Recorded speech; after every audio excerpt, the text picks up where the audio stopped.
Ngayon ay pag-uusapan natin ang biglaang pag-angat ni Dogecoin na nakapagtala po ng 150% na pagtaas sa presyo. Dahilan para mapunta ito sa ika-6 na pwesto bilang pinakamalaking cryptocurrency sa market. O tama po ang narinig ninyo. Overtake na ni Dogecoin ang mga malalaking cryptocurrencies gaya ni XRP at USDC na may market cap ngayon na nasa $42 billion. Bakit nga ba nangyari ito? At ano ang implikasyon nito para sa ating mga Pinoy crypto traders at investors? Kaya tignan natin ang mga dahilan sa likod ng biglaang pagsipa ni Dogecoin at kung ano ang maaring asahan natin sa hinaharap nito. At ayan, bago po tayo magpatuloy ay nais ko lamang po munang bigyang linaw ang aking disclaimer kung saan ang nilalaman po ng video na ito ay hindi po ito isang financial advice. For education and information purposes lamang po ang layunin nito. Yan, yung unang tanong natin dito ay bakit nga ba biglang tumaas itong si Dogecoin? Bago po natin pag-usapan ang mga epekto ng pagtaas ni Dogecoin, mahalaga po munang maintindihan natin kung bakit ito tumaas.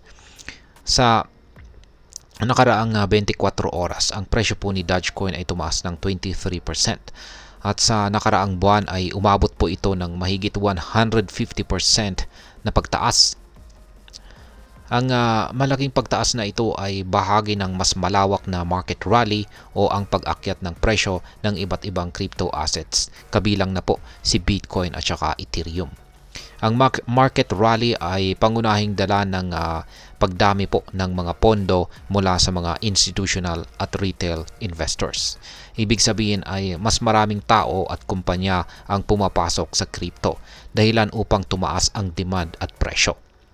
Isa rin sa mga dahilan ng pag-angat ni Dogecoin ay ang muling pagkatutok ng publiko dito sa social media.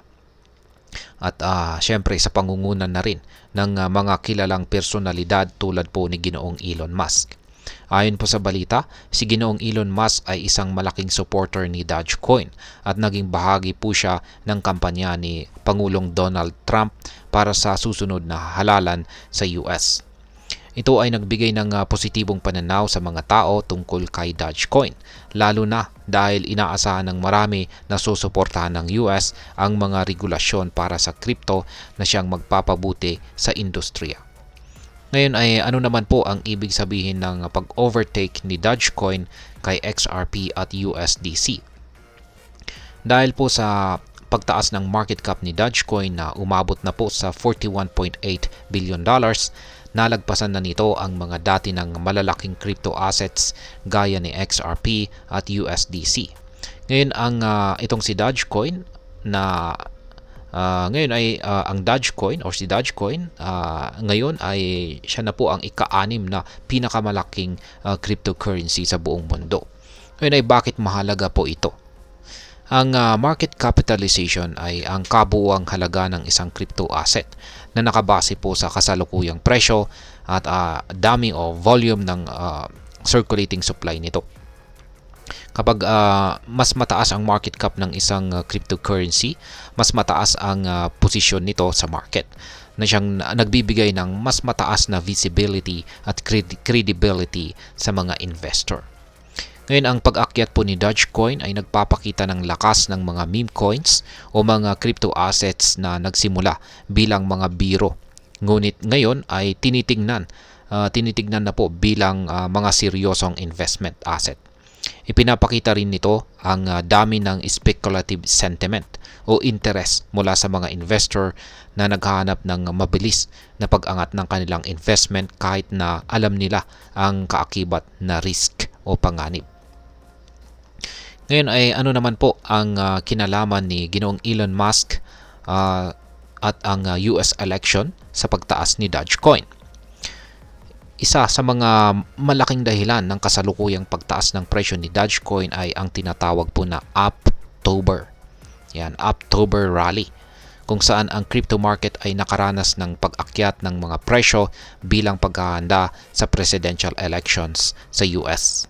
Kapansin-pansin na ang politiko gaya ni Madam Kamala Harris at si Pangulong Donald Trump ay nagpapahayag ng suporta sa crypto regulations, kung saan maraming naniniwala ay magbibigay daan sa mas magandang environment para sa crypto. Ngayon ay partikular na nakakaapekto kay Dogecoin ang pagsuporta ni Ginoong Elon Musk kay Pangulong Trump dahil sa kilalang pagbibiro ni Ginoong Musk tungkol sa isang Department of Government Efficiency or DOGE na tila mas nagpapataas ng interes kay Dogecoin. Sa ganitong klasing mga balita, mas lalong tumitindi ang espekulasyon sa market na nagiging dahilan ng paglobo ng presyo ni Dogecoin. Ngayon ay ano naman po ang epekto nito para sa atin na mga Pinoy crypto traders at investors. Para sa atin ay ang pagtaas po ng presyo ni Dogecoin ay may dalang parehong oportunidad at panganib or risk. Sa pag-angat ng presyo nito, maaaring tuksohin ang mga traders na pumasok at mag-invest kay Dogecoin dahil sa posibilidad na mabilis na kita. Gayunpaman, mahalaga rin na isaalang-alang ang risk na kaakibat nito dahil sa pagiging volatile ni Dogecoin at mga meme coins sa pangkahalatan, malaki po ang tsansa na bigla ang maaring bumaba ang presyo nito. Dapat po natandaan natin na laging may posibilidad na ang mga malalaking pagtaas ay masundan ito ng correction or pagbaba ng presyo, lalo na kapag humupa ang excitement sa market. Kaya para sa mga nag-i-invest kay Dogecoin, ay importante ang pagkakaroon po ng tamang diskarte at hindi lamang padalos-dalos na pagpasok sa market. Ngayon ay ano naman po ang aking masasabi tungkol dito. Sa tingin ko, ang pag-angat po ni Dogecoin ay nagpapakita ng malaking potensyal ng cryptocurrency na ma-engage ang mas maraming tao sa pamamagitan po ng mga kilalang personalidad at makabuluhang balita. Subalit sa kabila po ng kasikatan nito at posibilidad ng kita, hindi dapat kalimutan ng mga investor ang pagiging speculative ng mga meme coins. Si Dogecoin ay may mataas na volatility at mahalaga para sa mga traders na maging maingat at maglagay po ng tamang risk management strategy. Sa huli, ang tagumpay sa crypto ay hindi lamang po nakasalalay sa hype, kundi sa tamang kaalaman at diskarte. Ngayong nalaman natin na ang mga posibleng dahilan at epekto ng pag-angat ni Dogecoin ay ang hamon para sa atin ay maging responsable at mapanuri bilang investors. Kaya kung interesado ka po kay Dogecoin ay alamin muna ang mga detalye, suriin ang iyong risk tolerance at huwag umasa lamang sa hype. Tandaan na ang pag-invest sa crypto ay isang long-term na decision na nangangailangan ng tamang pag-intindi sa market at kasalukuyang trends. At ayan, hanggang dito na lamang po tayo sa video na ito mga ka-crypto. Sana po ay inyong nagustuhan ang aking paliwanag dito. Kung inyo po itong nagustuhan, pakiclick lamang po ang like button nito.